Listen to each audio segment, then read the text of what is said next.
வணக்கம் அனைவருக்கும் கைஸ். இது ரொம்ப முக்கியமான ஒரு வீடியோ, சரியா? ஸோ ஒரு ஸ்டூடெண்ட் வந்துட்டு இங்கிலீஷ் எப்படி படிக்கணும், ஷெட்யூல் எப்படி போடணும் அப்படிங்கிற அந்த விஷயங்களை சொல்ல போகிறோம். இது ஒரு 90 டேஸுக்கான ஒரு ஷெட்யூல் அவுட்லைன் மாதிரி இருக்கும். ஸோ நீங்கள் பிகினராக இருந்தாலும் எக்ஸ்பர்ட்டாக இருந்தாலும் ரொம்ப நாளாக படித்தாலும் இல்லை படிக்கலைனாலும் உங்களுக்கு சில முக்கியமான விஷயங்கள் இதுலேருந்து தெரியும், சரியா? ஸோ இங்கிலீஷ் வந்துட்டு பிரச்சனை என்னென்னா, மற்ற சப்ஜெக்ட்லாம் வந்துடும் பார்த்துக்குங்க. இந்த இங்கிலீஷ் வந்துட்டு சில பேருக்கு வராது.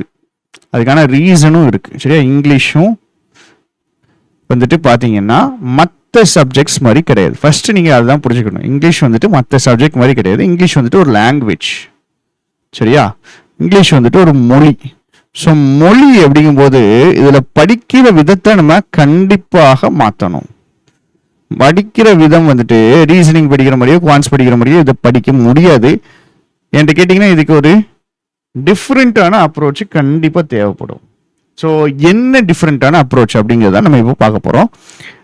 இது வந்துட்டு நான் ரீசெண்டாக இவ்வளோ நாள் கிளாஸ் எடுத்ததுக்கு அப்புறம் தான் இந்த மாதிரி எனக்கு டிஃப்ரென்ஷியேட் பண்ண முடியுது, சரிங்களா? ஸோ இது எல்லாரும் சொல்ல மாட்டாங்கன்றது எனக்கு புரியுது. இது ஈஸியும் கிடையாது. பட் நான் சொல்கிற விஷயத்தை நல்லா உள்வாங்கிக்கிங்க. நான் சொல்கிறது ஏன் சொல்கிறேன், எதுக்கு சொல்கிறேன்றதையும் அண்டர்ஸ்டாண்ட் பண்ணிக்கிடுங்க, சரியா? ஏன் அப்படின்னா சில பைத்தியக்காரனுங்க வந்துட்டு என்ன செய்வானுங்க அப்படின்னா, இது தேவையில்லை, கிராமர் தேவையில்லை அப்படின்னு ஒரு குரூப் இருக்கும். இல்லை இன்னொரு குரூப் என்ன சொல்லும், ரீடிங் இந்த அளவுக்கு அவசியம் இல்லை அப்படின்னு ஒரு குரூப் இருக்கும். அந்த மாதிரி குரூப்பு இந்த வீடியோ கீழேயும் பைத்திய மாதிரி கமெண்ட் பண்ண தான் செய்வானுங்க. ரொம்ப ஒரு ஸ்மால் மைனாரிட்டி. அது அவங்க வந்துட்டு அவங்களுடைய பர்சனல் எக்ஸ்பீரியன்ஸ் வச்சு சொல்கிறாங்க, சரியா?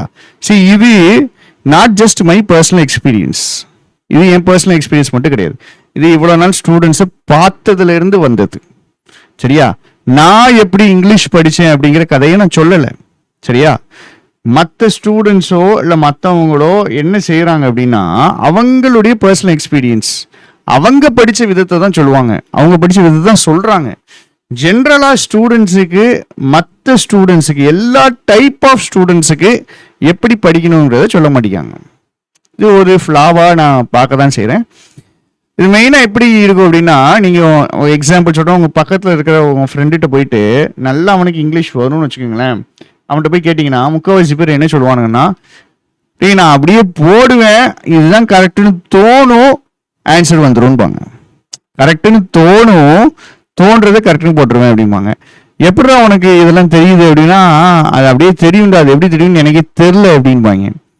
ஸோ அவங்க எல்லாருமே அப்படி சொல்லும்போது ஆட்டோமேட்டிக்காக நமக்கு என்ன தோணும், ஓ அவனுக்கு ஏதோ வருது, நமக்கு வரல. ஏன் வருது தெரியாது, ஏன் வரல அப்படிங்கிறது நமக்கு தெரியாது. இந்த கன்ஃபியூஷன் குழப்பங்கள் இருந்துக்கிட்டே தான் இருக்கும். இது எல்லாத்தையும் வச்சு தான் இந்த 90 டே பிளான் ஒன்று நம்ம ரெடி பண்ணியிருக்கோம், சரியா? ரொம்ப முக்கியமான ஒரு கோட் இதை ஸ்டார்ட் பண்ணுறதுக்கு முன்னாடி, தி expert in anything was once a beginner.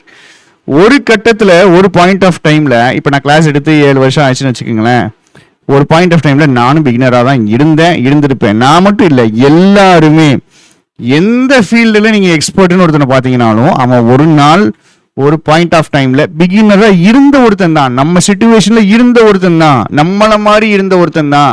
அவன் பண்ண முடியும் அப்படின்னா நம்மளாலையும் பண்ண முடியும். 2 days முன்னாடி நம்ம டீமில் இருக்கிற ஒரு முக்கியமான ஒரு ஆஸ்பிரண்ட், அவங்க பார்த்தீங்கன்னா ஃபுல்லி தமிழ் மீடியம்னா கவர்மெண்ட் ஸ்கூல் தமிழ் மீடியம், சரியா? Government school Tamil medium IBPS PO clear பண்ணியிருக்காங்க. நம்ம சேனலில் நம்ம கண்டிப்பாக வீடியோ போடுவாங்க. ஸோ அது பெரிய விஷயம். இங்கிலீஷ் பயங்கரமாக படிப்பாங்க, இங்கிலீஷ் செம்மையாக படிப்பாங்க. அவங்க ஐபிபிஎஸ் பிஓ கிளியர் பண்ணுறாங்க அப்படிங்கிறது அது ஒரு பயங்கரமான அச்சீவ்மெண்ட். நீங்கள் அவங்க பேக்ரவுண்டு இது எல்லாத்தையும் வச்சு பார்க்கும்போது அது ஒரு பயங்கரமான அச்சீவ்மெண்ட், சரியா? ஸோ அவங்களால முடியும்னா நம்மளாலையும் முடியும். நீங்கள் எந்த பேக்ரவுண்டு எங்கேருந்து என்ன வந்தீங்கனாலும் உங்களாலையும் முடியும். பட் ஒரு விஷயத்த புரிஞ்சுக்கிடுங்க, சரியா? நீங்கள் எல்லாரும் ஒன்று கிடையாது, எல்லாருமே நோ ஒன் இஸ் ஈக்குவல். நீங்கள் இங்கிலீஷ் படிக்க ஆரம்பிக்கும் போது உங்களை பக்கத்தில் ஒருத்தர் இருக்க பார்த்தீங்களா, அவனை மாதிரியே உங்களுக்கும் ஷெட்யூல் இருக்கும். பக்கத்தில் இருக்கவங்க படிக்கிற மாதிரியே நம்ம படிக்கணும் அப்படிங்கிற மாதிரி நினைக்காதீங்க. 3 குரூப் இருக்கு, 3 ட்ராக் இருக்கு. என்கிட்ட கேட்டிங்கன்னா 3 ட்ராக் இருக்கு. யாரா இருந்தீங்கனாலும் நீங்க 3 மணி நேரம் கண்டிப்பா படிக்கணும். சரியா? அப்புறம் 3 விதங்களா உங்களுடைய ப்ரிப்பரேஷனை பிரிச்சுக்கிடணும். ஃபர்ஸ்ட் சொல்ற விஷயங்களை கேட்டுக்கிடுங்க, நல்லா உள்வாங்கிக்கிடுங்க. ஃபர்ஸ்ட் ஒரு மன தைரியத்தை கொண்டு வாங்க. படிக்க முடியாதுலாம் கிடையவே கிடையாதுங்க, கிடையவே கிடையாது. அழகா படிக்கணும், அழகா படிக்கணும். சரியா? ஸோ 3 விதங்கள், 3 ட்ராக்கு, 3 குரூப். 3 குரூப் என்னதுலாம் அப்படின்னு நான் சொல்றேன். சரியா? இந்த 3 குரூப் ரொம்ப பெருசா போட்டனே.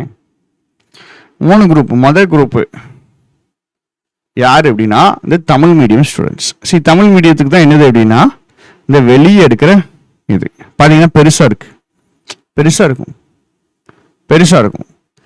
தமிழ் மீடியம் ஸ்டூடெண்ட்ஸும் சாதாரண இங்கிலீஷ் மீடியம் ஸ்டூடெண்ட்ஸும் கான்வென்ட் இங்கிலீஷ் மீடியம் ஸ்டூடெண்ட்ஸும் ஒன்று கிடையாதுங்க. ஸ்டார்டிங் பாயிண்ட் நமக்கு ஒன்று கிடையாது. சரியா? நல்லா புரிஞ்சுக்கிடணும். ஸ்டார்டிங் பாயிண்ட் என்ன கிடையாது? ஒன்று கிடையாது. தமிழ் மீடியம் ஸ்டூடெண்ட்ஸுக்கு ஸ்டார்டிங் பாயிண்ட் ரொம்ப பின்னாடி இருக்கு. நிறைய ஓடணும். ஓரளவுக்கு இங்கிலீஷ் மீடியம் ஸ்டூடெண்ட் அவன் எப்படி இருக்கான்னா அவனுக்கு தமிழ் மீடியம் அளவுக்கு இல்லை, கொஞ்சம் அதிகமாக தான் தேவைப்படுது. ஆனால் அந்த கான்வென்ட் இங்கிலீஷ் மீடியமுக்கு மொதல் டெஸ்ட் 20-25 வரும். அவன் பெருசா எதுவுமே இங்கிலீஷ்ல படிச்சிருக்க மாட்டான். ஒரு பிலிம்ஸ் டெஸ்ட் எடுத்து போட்டான்னா 25க்கு மேல தான் எடுப்பான். அவன் தான் கான்வென்ட் இங்கிலீஷ் மீடியம். ஸோ 3 பேரும் ஸ்டார்டிங் பாயிண்ட்ல அன்ஈக்குவலா தான் இருப்பாங்க. சரியா? தமிழ் மீடியம் இங்க இருக்குன்னா இங்கிலீஷ் மீடியம் இங்க இருப்பான், கான்வென்ட் இங்கிலீஷ் மீடியம் இங்க இருப்பான். இந்த கான்வென்ட் இங்கிலீஷ் மீடியம், நான் கான்வென்ட் இங்கிலீஷ் மீடியம், நான் வந்துட்டு நார்மல் இங்கிலீஷ் மீடியம், நான் தமிழ் மீடியம், இதெல்லாம் எப்படி சார் பிடிக்கிறீங்கன்னா படிக்கிற ஸ்கூலை வச்சு மட்டும் கிடையாது. சரியா? இவங்க 3 பேரும் ஒன்று கிடையாது, 3 பேருக்கு ஒரே ஷெட்யூல் கிடையாது, 3 பேரும் ஒரே விதமா படிக்க முடியாது. நீங்க போயிட்டு ஒரு இங்கிலீஷ் மீடியம் தமிழ் மீடியம் ஸ்டூடெண்டா இருந்துட்டு ஒரு கான்வென்ட் இங்கிலீஷ் மீடியம் ஸ்டூடெண்ட் போய் கேட்டீங்கன்னா அவன் சொல்றது உங்களுக்கு புரியாது, அவன் சொல்றதை நம்ம இம்ப்ளிமெண்ட் பண்ண முடியாது. சரியா? இந்த 3 பேருக்கும் ஸ்டார்டிங் பாயிண்ட் ஒன்று கிடையாது. இங்க ஏதோ சொல்ல வந்த மனதிட்டு 3 பேருக்கும் ஸ்டார்டிங் பாயிண்ட் ஒன்று கிடையாது, ஒரே ஷெட்யூல் கிடையாது, ஒரே விதமா படிக்க முடியாது. இதை கொஞ்சம் நல்லா மண்டையில ஏற்றிக்கிடுங்க. நிறைய தடவை சொல்றதுதான், பட் ஸ்டில் நான் திருப்பி சொல்லிக்கிறேன். இது எப்படி கண்டுபிடிக்கிறது? நான் இந்த 3 லெவல்ல நான் எப்படி இருக்கேன், எப்படி கண்டுபிடிக்கிறது நான் உங்களுக்கு பிடிக்கிறேன். சரியா? நீங்க படிக்கிற ஸ்கூல் மட்டும் கிடையாது. நீங்க படிக்கிற ஸ்கூல், நான் படிச்ச ஸ்கூலை வச்சு பிடிக்கிறீங்களா அப்படின்னா ஸ்கூலை வச்சு மட்டும் கிடையாது. சரியா?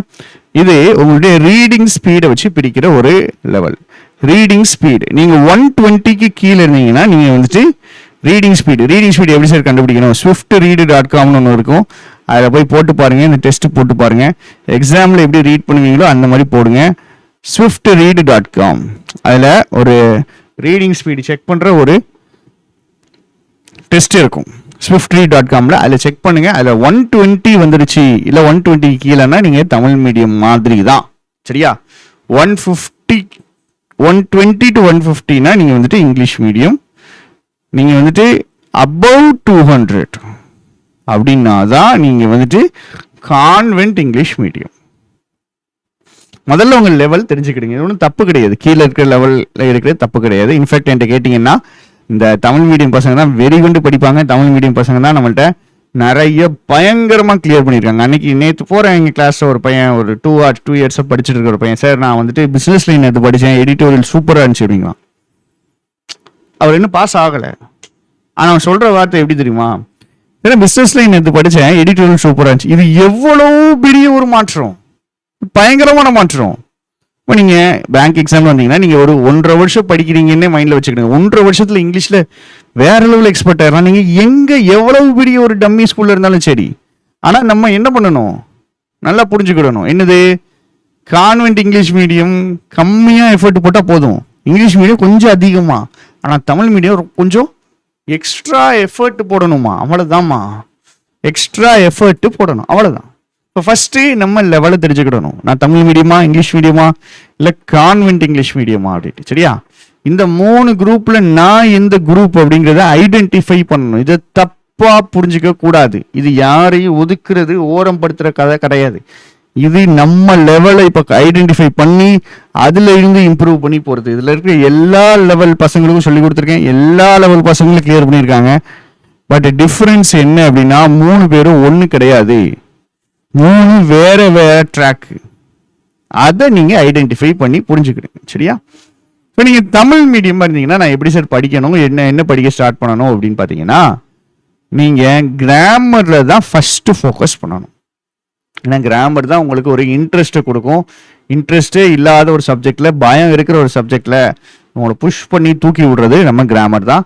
கிராமருக்கு சோர்ஸ் என்னது சார்னா, நம்மளுடைய பிளேலிஸ்ட் இருக்குது. CWJல 540 வீடியோ போட்ட ஒரு பிளேலிஸ்ட் இருக்குது. ஸோ அதை வரிசையாக பார்க்கணும். ஆர்டர் ஆஃப் இங்கிலீஷ் அப்படிங்கிற ஒரு பிளேலிஸ்ட் இருக்குது. சரியா? இல்லை அப்படின்னா நம்ம இப்போ போடுற சேனலில், நம்ம இப்போ இருக்கிற சேனலில் நம்ம வந்துட்டு மேரத்தான்ஸ் போட்டுட்ருக்கோம். எல்லா டாப்பிக்கும் வச்சு மேரத்தான்ஸ் போட்டுட்ருக்கோம். இல்லை அப்படின்னா நம்மளோட paid course A to Z complete grammar course இருக்குது. இந்த அளவுக்கு டீட்டெயிலாக நீங்கள் பார்க்க முடியாது. A to Zல பயங்கர டீட்டெயில்டாக இருக்கும். சரியா? ஸோ ஆரம்பத்தில் நீங்கள் என்ன பண்ணணும் அப்படின்னா, கிராமரை ஃபோக்கஸ் பண்ணி ஸ்டார்ட் பண்ணி அப்படியே எங்கே நோக்கி போகணும்னா ரீடிங்கை நோக்கி போகணும். ரீடிங் நோக்கி போகும். இப்படி தான் நீங்கள் படிக்கணும். படிக்கிற ஸ்டார்டிங் எப்படி இருக்குன்னா, இப்போ நம்ம டெஸ்ட் பேசினா இப்படி தான் கொண்டு போயிட்டு இருக்கோம். ஃபஸ்ட்டு நீங்கள் என்ன பண்ணணும், கிராமர்னு கிராமரை பார்த்துட்டு ஒரு 2 months இல்லை 1.5 months அப்புறம் அப்படியே அந்த கிராமரை வச்சு ரீடிங், சென்டென்ஸ் அண்டர்ஸ்டாண்டிங்னு மூவ் பண்ணணும். ஓகே, வந்துட்டு இருக்கும், எப்போவுமே இருக்கும், நான் சொல்லித்தரேன். அடுத்தது நார்மல் இங்கிலீஷ் மீடியம் நீங்கள் என்ன பண்ணணும், நீங்கள் கண்டிப்பாக கிராமரை விடக்கூடாது. கிராமரை படிக்கணும், ஃபோக்கஸ் பண்ணணும். கிராமரை விட்டுட்டீங்க அப்படின்னா, சரி நான் சொல்கிறேன் பாருங்க, இந்த இந்த நோய்கள்லாம் உங்களுக்கு இருக்கான்னு பாருங்க. எனக்கு வந்து முதல்ல இருந்து இங்கிலீஷே இம்ப்ரூவ் ஆகலை சார். சில பேர் இருப்பானுங்க, நான் 2 வருஷம் படிக்க இங்கிலீஷ் எனக்கு இம்ப்ரூவே ஆனது கிடையாது. சரி, சடனாக மார்க் இன்க்ரீஸ் ஆகும், சடனாக மார்க் டிக்ரீஸ் ஆகும். எனக்கு எப்போ மார்க் இன்க்ரீஸ் ஆகும்னு எனக்கு தெரியாது. நான் பயங்கரமாக எக்ஸ்பெக்ட் பண்ணிட்டு இருப்பேன். ஆனால் பார்த்தீங்கன்னா எனக்கு பாதிக்கு தப்பாயிரும். இது எல்லாமே இந்த நார்மல் இங்கிலீஷ் மீடியத்தில் தான் இருக்கும். ஏன்னா அவன் ஒரு ஃப்ளோவில் போட்டுக்கிட்டே இருப்பான். சரி, அவனுக்கு என்னன்னா, இவன் பிரச்சனை என்ன தெரியுமாமா, இவன் பிரச்சனை வந்துட்டு இவனுக்கு 15 மார்க் வருமா, இவனுக்கு ஆவரேஜான மார்க் வருமா, இந்த ஆவரேஜ் மார்க் போதும்னு நினச்சி உட்காந்துருப்பான். The good should never become the enemy of the best. ஏதோ ஆவரேஜ் வருது, குட் ஓரளவுக்கு வருது அப்படிங்கிறது நீங்க இம்ப்ரூவ் பண்றதுக்கு உங்களை தடுக்கக்கூடாது. சரிங்களா? மற்ற சப்ஜெக்ட்ல இம்ப்ரூவ் பண்ணணுங்க, இல்லைன்ட்டு இல்லைங்க. இங்கிலீஷ்ல ஆவரேஜ் வருதுங்கிறத அபவ் ஆவரேஜா மாத்துறதுக்கு ரெடியா இருக்கணும். எனக்கு ஆவரேஜ் வந்தா போதும் அப்படின்ட்டு உட்காரக்கூடாது. ஏன்னா நிறைய பேர் நம்ம அப்படிதான் உட்காந்துருப்போம். நிறைய பேர்கிட்ட பேசிட்டேன் இந்த வருஷம், சார் எனக்கு இங்கிலீஷ் ஆவரேஜா வரும். கரண்ட் அஃபேர்ஸ் பார்த்தீங்கன்னா நான் வந்துட்டு போன வருஷம் பயங்கரமாக ஃபோக்கஸ் பண்ணி படித்தேன், அதில் ஸ்கோர் ஏற்றிடலான்ட்டு. கடைசியில் ஏற்ற முடியல. இந்த வருஷம் நான் இங்கிலீஷ் ஏற்றலாம்னு நினைக்கிறேன்ட்டு. ஸோ இங்கிலீஷில் ஆவரேஜாக மார்க் வருது அப்படின்னா அதை அபவ் ஆவரேஜாக தள்ளுறதோ, ஒரு லெஜண்ட் லெவலில் தள்ளுறதோ ஈஸி தாங்க. ஒரு நாளைக்கு நீங்கள் மற்ற சர்வீஸ் கொடுக்குற அதே டைம் தாங்க கொடுக்க சொல்கிறேன். 15 மார்க் வருதுன்னா அதை அப்படியே விட்டுறாதீங்க. உங்களுக்கு 15 மார்க் ஏன் வருதுன்னு புரிஞ்சுக்கிடுங்க. சரி, இதில் தமிழ் மீடியம் தப்பிச்சிடுவான். என்ன தெரியுமா, தமிழ் மீடியத்துக்கு மார்க்கே வராது. அவன் என்ன கொடுத்தாலும் படிப்பான், அவனுக்கு மார்க்கே வராது. அவன் சிங்கிள் டிஜிட்ல 5 மார்க்ல உட்காந்துருப்பாங்க. ஐயோ நம்ம படிச்சாதான் இது பண்ண முடியும் அவனுக்கு தெரியும். அவன் படிப்பான், அவன் என்ன சொன்னாலும் படிப்பான். நார்மல் இங்கிலீஷ் மீடியமே அப்படியே மேலே கீழே நம்மளை பார்ப்பான். படிக்கணுமா, கிராமர் பார்க்கணுமா, இதை பண்ணணுமா அப்படின்னு மேலையும் கீழேயும் பார்ப்போம். இதுதான் சிக்கலாக இருக்கும். சரியா? அடுத்தது கான்வென்ட் இங்கிலீஷ் மீடியம். இவன் எப்படினாலும் ப்ரிலிம்ஸ்ல ஒரு 25 மார்க் எடுத்துருவான். மெயின்ஸ்லையும் பார்த்தீங்கன்னா இது கொஞ்சம் வேரி ஆகும். மெயின்ஸில் பார்த்தீங்கன்னா கிளர்க்கு மெயின்ஸில் 20 எடுப்பாங்க, PO மெயின்ஸில் 15 to 20 எடுப்பாங்க. இது ஒரு குரூப். இன்னொரு குரூப் பார்த்தீங்கன்னா கிளர்க்கு மெயின்ஸில் 25 போட்டுருவேன், PO மெயின்ஸில் 20 போட்டுருவேன் அப்படிங்கிற குரூப். 2 குரூப் இருக்கும். பட் இந்த 2 குரூப்புமே என்ன பண்ணுவாங்கன்னா ஒன்லி ரீடிங் வச்சு தான் போடுவாங்க. இப்போ நான் ஒரு டேபிள் போடுறேன், இதை வச்சு உங்களுக்கு புரியும். இப்போ பாருங்க, 3 பேர் வந்துட்டு அவங்க ப்ரிலிம்ஸில் எடுக்கிற மார்க் அதை வச்சும், அவங்க ரீடிங் ஸ்பீடு வச்சும், அவங்க படிக்கிற ஸ்கூலை வச்சும் நம்ம வித்தியாசப்படுத்திடுவோம். இதில் நீங்கள் எந்த குரூப்ல இருந்தீங்கனாலும் நீங்கள் கவலைப்பட வேண்டாம். சரியா? என்கிட்ட கேட்டிங்கன்னா இவனுக்கு கண்டிப்பாக படிச்சிருவானுங்க. இவனுக்கு கொஞ்சம் படிக்க யோசிப்பானுங்க. கான்வென்ட் இங்கிலீஷ் மீடியம் என்னன்னா இங்கிலீஷு தொடுறதே கிடையாது, இங்கிலீஷ் பக்கமே வரமாட்டாங்க. அது ஓகே, மார்க் வர்ற வரைக்கும் ஓகே. சடனாக மார்க் டிக்ரீஸ் ஆகிட்டுன்னு வச்சுக்கோங்க, அப்போ பிரச்சனை. சரியா? சரி, இப்போ நான் ஒரு டேபிள் போடுறேன் பாருங்களேன். தமிழ் மீடியம்க்கு எங்க மார்க் வருது, எங்க மார்க் வரலை அப்படின்ட்டு. ஸோ இது வந்துட்டு உங்களுடைய ஒவ்வொரு நாளும் நீங்கள் பண்ண வேண்டியது கிராமர், ஒகேபு, ரீடிங் 3லையுமே ஃபோக்கஸ் பண்ணணும். எப்படி ஃபோக்கஸ் பண்ணணும் அப்படிங்கிறத நான் சொல்கிறேன். தமிழ் மீடியம் எடுத்துக்கிறோம். சரியா? தமிழ் மீடியம்க்கு எதெல்லாம் வருது, எதெல்லாம் வரல. ஃபர்ஸ்ட் கிராமர் அவனுக்கு தெரியாது. சரியா? ஒகேப்ஸும் தெரியாது, ரீடிங்கும் அவனுக்கு வராது. சரியா? இந்த நார்மல் இங்கிலீஷ் மீடியம் என்ன அப்படின்னா, அவனுக்கு கிராமர் தெரியாது, அவனுக்கு ஒகேப் வந்துட்டு ஒரு ஆவரேஜ், ரீடிங்கும் ஒரு ஆவரேஜ். இந்த கான்வென்ட் இங்கிலீஷ் மீடியம் வந்துட்டு எப்படின்னா, அவனுக்கும் கிராமர் தெரியாது, ஒகேப்ஸ் நல்லா ஸ்ட்ராங்காக இருப்பான், ரீடிங்கும் நல்லா ஸ்ட்ராங்காக இருப்பான். இப்போ பாருங்களேன், யார் யாருக்கு எங்கெங்கேருந்து மார்க் வருது, எங்கெங்கேருந்து மார்க் வரலன்னு தெரிஞ்சிடும். பசங்க இப்படி தான் இருப்பாங்க. சரியா? ஒரு லாங்குவேஜ், ஒரு மொழின்னா அதோடைய இலக்கணத்திலேருந்து அதை பிரிக்க முடியாது. நான் உங்களுக்கு கிராமர் எரருக்கு மட்டும்தான் அப்படிங்கிற விஷயத்த சொல்லவே மாட்டேன். ஏன்னா அது கிராமர் எரருக்கு கிடையாது. கிராமருங்கிறது எரருக்காக மட்டும் கிடையாது. ஏன்னா நிறைய பேர் என்ன சொல்லுவாங்க, கிராமர் படிக்க வேஸ்ட்டு, இல்லை கிராமருக்கு ரொம்ப ஃபோக்கஸ் பண்ண வேண்டாம், கிராமர் ஃபோக்கஸ் பண்ணால் எரர் மட்டும் தான், மற்ற இதுலலாம் நம்ம இது பண்ணிட்டு போயிடலாம், கிராமர் படித்து என்ன பிஹெச்டியாக பண்ண போகிறீங்க அப்படின்னு சில டயலாகுகள் வரத்தான் செய்யும். கிராமர் யாரும் நம்ம பிஹெச்டிக்காக பண்ணுறது கிடையாது. கிராமருங்கிறது நம்ம மார்க் இம்ப்ரூவ்மெண்ட்டுக்காக பண்ணுறது. எந்த மார்க் இம்ப்ரூவ்மெண்ட்? எரர் மார்க்கா? கிடையாது. எல்லா மார்க்கும் இம்ப்ரூவ்மெண்ட்டுக்காக, எல்லாத்தையுமே கிராமர் வச்சு போடலாம். ரீடிங் முதற்கொண்டு ஒரு சென்டென்ஸ் புரியல, இப்போ நம்ம இன்டர்ன்ஷிப்பில் இருப்பானுங்க, கிராமர் தெரியாதுன்னு. ரீடிங் வாசிக்கிறீங்க தம்பி, ஒரு சென்டென்ஸ் புரியல, என்ன செய்வீங்க? ஒரு சென்டென்ஸ் வாசிக்கிறீங்க, சென்டென்ஸ் புரியல, இப்போ நீங்கள் என்ன செய்வீங்க? நான் சென்டென்ஸ் பிட்டு பண்ணி தான் புரிஞ்சுப்பேன். சரி, கிராமரையும் ரீடிங்கையும் பிரிக்க முடியாது, கிராமரையும் சென்டென்ஸ் அண்டர்ஸ்டாண்டிங்கையும் பிரிக்க முடியாது. அது பிரித்து பார்த்து தான் என்ன சொல்லிடுறாங்க, எரருக்கு மட்டும் தான் யூஸ் ஆகும் அப்படி இப்படின்றாங்க. அவ்வாறு கிடையாது. சரியா? இதை புரிஞ்சுக்கிடுங்க. இது எவ்வளோ சீக்கிரம் புரிஞ்சுக்கிட்டீங்களோ அவ்வளோ சீக்கிரம் நல்லது. சரி, அப்படியேனாலுமே தயவு செஞ்சு பக்கத்தில் இருக்கவனுக்கு கெடுக்காதீங்க. அவங்ககிட்ட போயிட்டு கிராமர் படிக்காத, நான் என்ன ஏன் கிராமரே படிங்க, ஏதோ ஒரு கிராமர் படிங்கடா, ஏதோ ஒரு கிராமர் படிங்க, அது மொழியோட இணைஞ்சது. ஒருத்தர் போயிட்டு இங்கிலீஷுக்கு என்ன பண்ணுவேன் அப்படின்னு கேட்டால் ஒன்றும் பண்ண மாட்டேன் சார்னு பண்ணுங்க. முக்கால்வாசி பேர் அப்படி தானங்க இருக்கும். என்ன பண்ணுவீங்க? ஒன்றும் பண்ண மாட்டோம். என்ன ஷெடியூல்? எதுவுமே கிடையாது, ஒன்லி டெஸ்ட் மட்டும் தான். எதுக்கு டெஸ்ட் போடுறீங்க? எனக்கு அது இந்த பாருங்க, எதுக்குடா டெஸ்ட் போடுறீங்க? டெஸ்ட்னா என்னது, எப்படி படிக்கிறோம், என்ன படிக்கிறோன்றது தெரிஞ்சு அதை செக் பண்ணுறதுக்கு போடுறது. படிக்கிறதுக்கு முன்னாடி டெஸ்ட்டாக போடுறதுல என்ன யூஸ் இருக்கு? சரி, டெஸ்ட் போட்டு ஓரளவுக்கு எனக்கு தெரியும் அப்படின்னா ஓகே, ஓரளவுக்கு தெரிஞ்சு போடுறோம், ஓகே. டெஸ்ட் போடுவான், எப்படி கரெக்ஷன் பார்க்கணும்னு தெரியாது அவனுக்கு, ஏன் தப்புன்னு தெரியாது, ஏன் சரின்னு தெரியாது, எது கரெக்டாக போட்டோன்னு தெரியாது, எது தப்பாக போட்டோன்னு தெரியாது. அடுத்த டெஸ்ட்டில் அதே கான்செப்ட் வேற கொஸ்டினா இருக்கும், தப்பு போடுவான். இந்த டெஸ்ட்டில் சேம் கான்செப்ட் இருக்கும், அவன் கரெக்டாக போடுவான். ஏன் கரெக்டாக போட்டான்னு தெரியாது, ஏன் தப்பாக போட்டான்னு தெரியாது, ஃப்ளூக்கில் தான் ஓடும். அதனால டெஸ்ட்டை தயவு செஞ்சு குறைங்க. ஃபஸ்ட்டு கற்றுக்கோங்க, படிங்க, அப்ரோச் கற்றுக்குங்க, கரெக்ஷன் எப்படி பார்க்குறதுன்னு பாருங்கள், அதுக்கப்புறம் டெஸ்ட்டை நோக்கி போங்க. நான் டெஸ்ட்டை வந்துட்டு ஃபோக்கஸ் பண்ணுற ஒரு ஆள் கிடையாது. ஏன்னா டெஸ்ட்டுங்கிறது ஃபைனல் ஸ்டெப்பு. டெஸ்ட்டு எப்போவுமே ஃபைனல் ஸ்டெப்பு. சரியா? அதுக்கு முன்னாடி இருக்கிற ஸ்டெப்லாம் முக்கியம். நான் பெருசாக டெஸ்ட் போட்டதே கிடையாதுங்க எனக்கு இங்கிலீஷ் இம்ப்ரூவ் ஆகிறதுக்கு. சினா கான்செப்ட் ஸ்ட்ராங்காக இருக்கணும், எவ்வளோ ஸ்ட்ராங்காக இருக்கோ அவ்வளோ தூரம் ஈஸி. ஆக்யூரசி, இஸ்ன்னு என்னது, ஸ்பீடு, இதுதான் தாரகம் வந்துடும். இங்கே தான் நீங்கள் டெஸ்ட் போடணும். கான்செப்ட் வந்துட்டு எனக்கு ஆக்யூரசி வந்துட்டு ஸ்பீட் இன்க்ரீஸ் பண்ணுறதுக்கு தான் நீங்கள் டெஸ்ட் போடணும். அப்போ கொஞ்சம் புரிஞ்சுக்கிடுங்க, நீங்கள் எதில் லேக் ஆகுறீங்களோ. இப்போ அந்த கான்வென்ட் இங்கிலீஷ் பையன் இருக்கான்ல, இந்த பையன் வந்துட்டு இந்த பையனுக்கு இம்ப்ரூவ்மெண்ட், நல்ல வாஸ்ட் இம்ப்ரூவ்மெண்ட் வேணும் அப்படின்னா இவன் ஆக்சுவலாக கிராமர் படிக்கணும். ஏன்னா அந்த ஏரியா தான் உனக்கு தெரியாது, அந்த ஏரியாவில் இருந்து வரக்கூடிய மார்க்கு வரவே இல்லை. பட் கொஸ்டின் எப்படி வச்சிருப்பான், சில கிராமர் தெரிஞ்சாதான் சில கொஸ்டின்ஸ் போட முடியுன்ற மாதிரி வச்சிருப்பான். கிராமர் தெரிஞ்சாதான் சில கொஸ்டின்ஸ் ஃபாஸ்ட்டாகவும் போட முடியும். சில கொஸ்டின்ஸ் ஓகே வச்சு போடுற மாதிரி வச்சிருப்பான், சில கொஸ்டின் ரீடிங் வச்சு போடுற மாதிரி வச்சிருப்பான். இந்த கான்வென்ட் இங்கிலீஷ் மீடியம் பையலுக்கு ஓகே கொஸ்டினும் வந்துடும், ரீடிங் கொஸ்டினும் வந்துடும், கிராமர் கொஸ்டின் தான் வராது. அப்போ அவன் இம்ப்ரூவ் பண்ண இந்த ஏரியா தான் இம்ப்ரூவ் பண்ணணும். இங்கிலீஷ் மீடியமில் இருக்கிறவன் என்ன பண்ணி இம்ப்ரூவ் பண்ணணும், கிராமரையும் ஃபோக்கஸ் பண்ணிட்டு மீதி ரெண்டையும் ஃபோக்கஸும் பண்ணணும். தமிழ் மீடியமைய ஃபர்ஸ்ட் கிராமர், நான் சொன்ன மாதிரி ஃபர்ஸ்ட் எங்கே ஃபோக்கஸு, ஃபர்ஸ்ட் அவனுடைய ஃபோக்கஸ் கிராமர், அப்புறம் ரீடிங், அப்புறம் ரீடிங் நோக்கி ஷிஃப்ட் ஆகணும். நார்மல் இங்கிலீஷ் மீடியம் எல்லாத்துக்குமே பேலன்ஸ்டாக கொடுக்கணும். கான்வென்ட் இங்கிலீஷ் மீடியம் ரீடிங்கில் தான் ஸ்டார்ட் பண்ணணும், நல்லா ரீட் பண்ணணும், நிறைய ரீட் பண்ணணும். அது அப்படியே ரீடிங்கை அப்படியே ஷிஃப்ட் பண்ணி எண்டில் கொஞ்சோண்டு கிராமர் படித்தா போதும், கொஞ்சம் ரொம்ப படிக்க வேண்டாங்க. பேசிக்ஸ் மட்டும் கான்வென்ட் இங்கிலீஷ் மீடியமாக இருந்தீங்கன்னா பேசிக்ஸ் மட்டுமே படித்தா போதுங்க. பேசிக் கிராமர் மட்டும் படித்தா போதும், போட்டு ஃபுல்லாக முட்ட வேண்டாம்.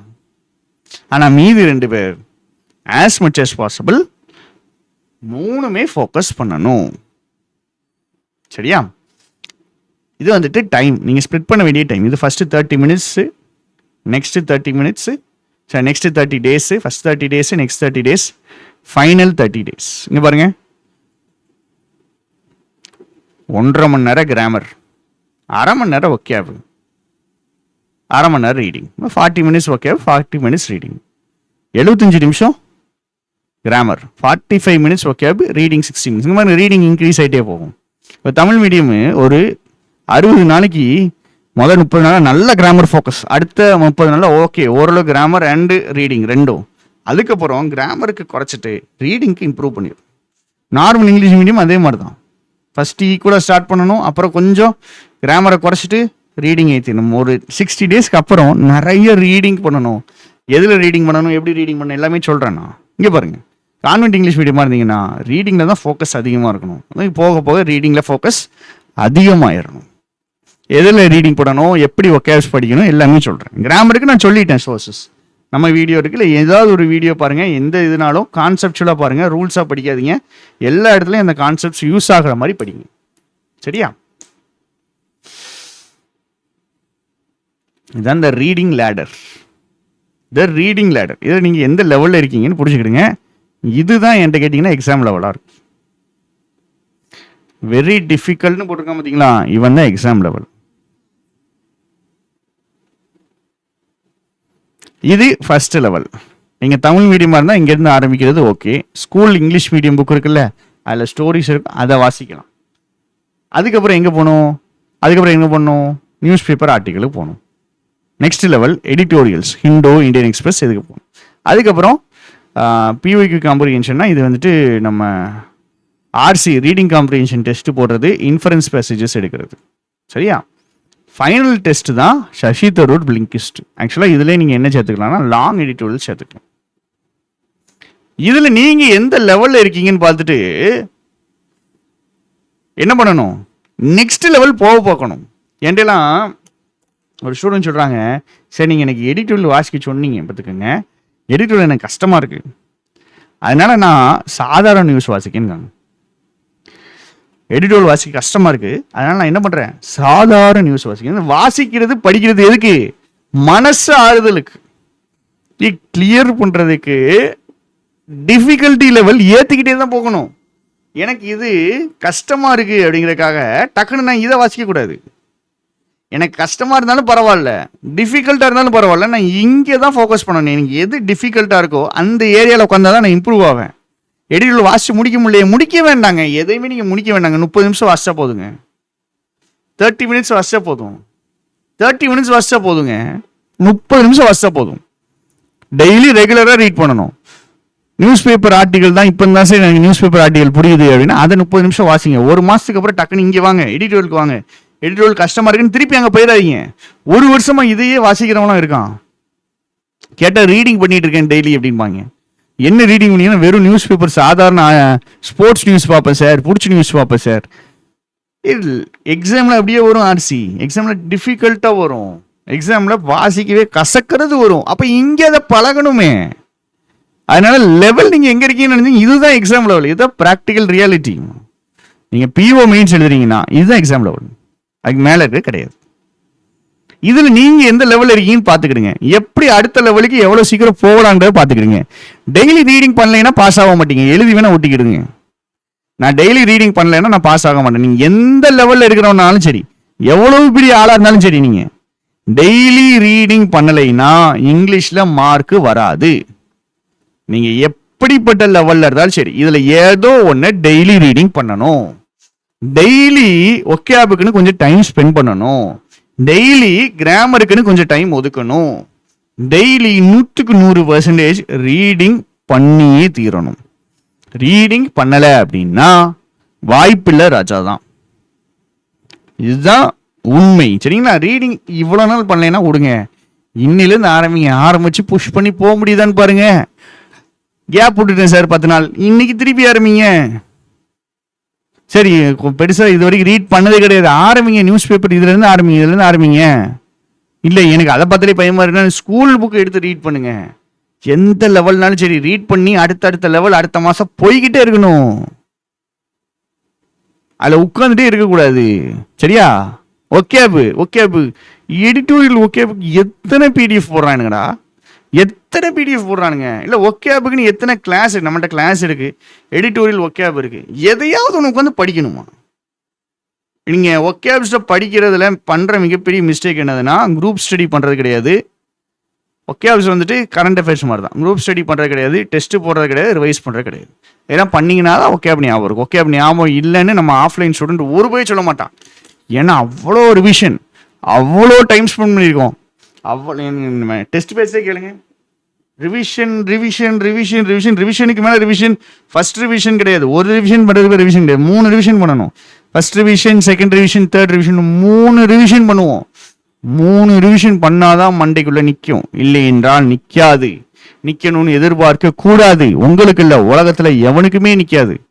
எழுதி வச்சு படிங்க, சொல்லி படிங்க, எதுனாலும் ஓகே. ஆனா படிக்கிறத ரிவைஸ் பண்ணணும். படிக்கிறத குரூப் ஸ்டடியா படிக்கிறது பெட்டர். படிக்கிறத டெஸ்ட் போட்டு பார்க்கணும்.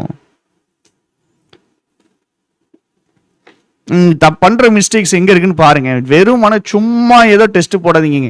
ஒரு ஒகேவை படிச்சு அதுல இருந்து டெஸ்ட் போடுங்க. நான் இந்த ஒரு மாசம் ஃபுல்லா ஆர்சி டெஸ்ட் போட போறேன் சார். ஆர்சியுடைய செக்ஷனல் டெஸ்ட் போட்டு கரெக்ஷன் பாருங்க. ஓகே சார், இந்த ஒரு மாசம் ஃபுல்லாவே நான் score booster, words swap, sentence arrangement, காலம் கொஸ்டின் இதெல்லாம் நான் வந்துட்டு பண்ண போறேன் சார். அப்படி பண்ணுங்க. ஃபுல் டெஸ்டா போடாதீங்கடா, தயவு செஞ்சுடா. ஹைப்பர் ஃபோக்கஸ்டா போங்க, அந்த ஏரியா இம்ப்ரூவ் ஆகும். இங்கிலீஷ் இம்ப்ரூவ் ஆகணும் கிடையாது, இங்கிலீஷ்ல இந்த ஏரியா இம்ப்ரூவ் ஆகணும். அப்படி போங்க, அந்த மாதிரி போய்கிட்டே இருங்க. அப்படி போகும்போது தான் ப்ராக்ரஸ் தெரியும். மேலோட்டமா கடைசி வரைக்கும் மேலோட்டமா ஏதோ எல்லாத்துக்கும் டெஸ்ட் போட்டோம்னா அது விளங்காது. இது அப்படி பண்ணாதீங்க. சரி, என் பக்கத்துல இருக்கவன் அப்படிதான் பண்ணாம பாஸ் ஆயிட்டேன்னா அவன் நல்லா கரெக்ஷன் பார்த்துருப்பான். நம்ம அப்படி பார்க்க மாட்டோம். சரியா? சரி, என் பக்கத்துல இருக்கிறவன் வந்துட்டு நீங்க சொன்ன எதுவுமே பண்ணல, அவன் பாஸ் ஆயிட்டான். 1000ல் ஒருத்தன் இப்படி பாஸ் ஆவாங்க. அது எக்ஸெப்ஷன், நாட் த ரூல். நீங்க சொன்ன எதையுமே அவன் ஃபாலோ பண்ணல சார், ஒருத்தன் பாஸ் ஆயிட்டான், கீழே கமெண்ட்ல வருவானுங்க. அவன் எக்ஸெப்ஷன், நாட் த ரூல். மீதி 999 பேர் ஃபெயில் ஆயிருப்பான். இதை பண்ணாம ஒருத்த பாஸ் ஆயிருப்பான். யாரை நீங்க பார்க்கணும்? 999 பேர் ஃபெயில் ஆயிருக்கானே, அவனை பார்க்கணும். அப்ப இதுதான் கரெக்டான மெத்தடாலஜி, இதுதான் கரெக்டான ட்ராக். இதை ஃபாலோ பண்ணீங்கன்னா, இதை வந்து டிலிஜென்ட்டா, இதை வந்து ரிலீஜியஸா, இதை வந்துட்டு கண்டிப்பா நான் பண்ணி தீரோண்டா, இந்த ஷெட்யூல் முடியல, நைட்டு தூக்கம் வராதுங்கிற ரேஞ்சுக்கு பண்ணுங்க. 90 days பண்ணுங்க. செம்ம ப்ராக்ரஸ், செம்ம இம்ப்ரூவ்மெண்ட் கண்டிப்பா உங்களுக்கு வரும். சரியா? வேற எதுவும் டவுட்ஸ் இருந்துச்சுன்னா கமெண்ட் பண்ணுங்க. தேங்க்யூ, டாடா, பை பை.